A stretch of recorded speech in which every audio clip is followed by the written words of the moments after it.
નમસ્કાર, એશિયાના સૌથી જૂના અખબાર મુંબઈ સમાચારના ડિજિટલ પ્લેટફોર્મ પર આપનું સ્વાગત છે. હું છું જીગર પંડ્યા. નજર કરીશું મુખ્ય સમાચાર. શિક્ષકોની ભરતી અંગે રાજ્ય સરકારનો મહત્વપૂર્ણ નિર્ણય. બિનસરકારી અનુદાનિત ઉચ્ચતર માધ્યમિક શિક્ષણ સહાયકની જાહેરાત આગામી 25 સપ્ટેમ્બરે થશે. બિનસરકારી અનુદાનિત માધ્યમિક શિક્ષણ સહાયકની જાહેરાત આગામી 10 ઓક્ટોબરે થશે. કોલકાતા રેપ મર્ડરની ઘટના અંગે મુખ્યમંત્રી ભૂપેન્દ્ર પટેલનું ટ્વીટ વાયરલ થયું.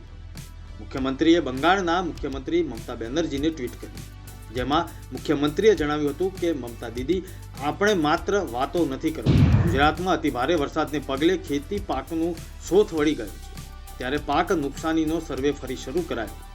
પહેલા તબક્કામાં ખેતીના નુકસાન બાદ હવે ફરી સર્વેનો આદેશ અપાયો. બીજા સર્વેમાં જમીન, રોડ, રસ્તા, વીજળીના થાંભલા સહિત જમીન ધોવાણ અંગે સર્વેની કામગીરી હાથ વગે શરૂ થઈ. અમદાવાદ શહેરના વિવિધ ઝોનમાં ગેરકાયદે ચાલતા દવાખાના પર રેડ. કોર્પોરેશનની આરોગ્ય વિભાગની ટીમે ડિગ્રી વિના તબીબી પ્રેક્ટિસ કરતા 12 બોગસ ડોક્ટરના દવાખાના સીલ કર્યા. કચ્છના જખૌ બંદર પાસેથી ફરી પકડાયું ડ્રગ્સ. બીએસએફે શંકાસ્પદ માદક દ્રવ્યોના 11 પેકેટ જપ્ત કર્યા.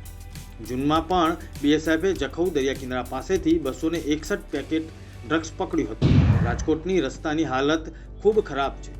અવારનવાર લોકો મહાનગરપાલિકાએ જઈને રજૂઆત પણ કરે છે, પરંતુ ફરિયાદ બહેરા કાને અથડાઈ અને પાછી ફરે છે.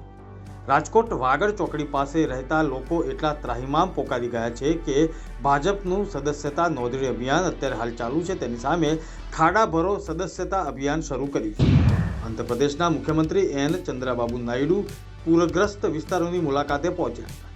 અહીં તેઓ નિરીક્ષણ કરવાની સાથે પરિસ્થિતિનો તાગ મેળવી રહ્યા હતા, ત્યારે તેઓ ટ્રેનની અડફેટે આવતા માંડ બચ્યા. આ ઘટનાનો વિડીયો પણ સોશિયલ મીડિયામાં વાયરલ થયો. અમદાવાદ શહેર ક્રાઇમ બ્રાન્ચે વટવાદ જીઆઈડીસી વિસ્તારમાંથી એક શકમંદ ટ્રકને રોકીને તેમાંથી 200 કિલો ગાંજો અને એમડી ડ્રગ્સ સાથે 3 આરોપીઓની ધરપકડ કરી. અમદાવાદ ક્રાઇમ બ્રાન્ચ અધિકારીઓએ બાતમીને આધારે વટવાદ જીઆઈડીસી ફેઝ 4માં આવેલા એક ગોડાઉનમાં દરોડો પાડીને 42 લાખ રૂપિયાની કિંમતના 200 કિલો ગાંજા સાથે 2 મુખ્ય આરોપીઓ સહિત 7 લોકોની ધરપકડ કરી.